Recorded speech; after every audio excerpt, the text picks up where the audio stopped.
By channels of coolness, the echoes are calling, and down the dim gorges I hear the creek falling. It lives in the mountain, where moss and the sedges touch with her beauty the banks and the ledges. Through breaks of the cedar and sycamore bowers struggles the light that is loud to the flowers, and softer than slumber and sweeter than singing, the notes of the bellbirds are running and ringing. The silver voiced bellbirds, the darlings of daytime, they sing in September the songs of the Maytime. When shadows wax strong and the thunderbolts hurtle, they hide with a fear in the leaves of the myrtle.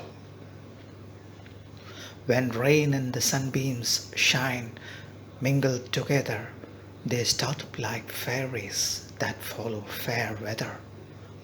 And straightway the hues of the feathers unfolden are the green and the purple, the blue and the golden.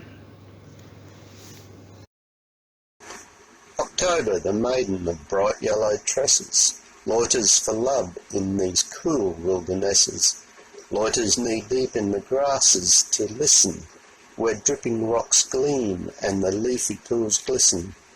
Then is the time when the water moons splendid break with their gold and are scattered or blended over the creeks till the woodlands have warning of songs of the bellbird and the wings of the morning.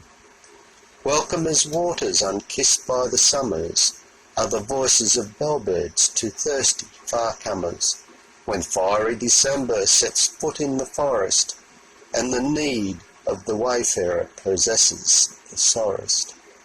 Pent in the ridges, for ever and ever, the bellbirds direct him to spring and river, with ring and with ripple, like runnels those torrents, are toned by the pebbles and leaves in the currents. Often I sit, looking back to a childhood, mixed with the sights and the sounds of the wildwood, longing for power and the sweetness to fashion lyrics with beats like the heartbeats of passion, songs interwoven of lights and of laughters, borrowed from bellbirds in far forest rafters, so I might keep in the cities and alleys the beauty and strength of the deep mountain valleys, charming to slumber the pain of my losses with glimpses of creeks and a vision of mosses.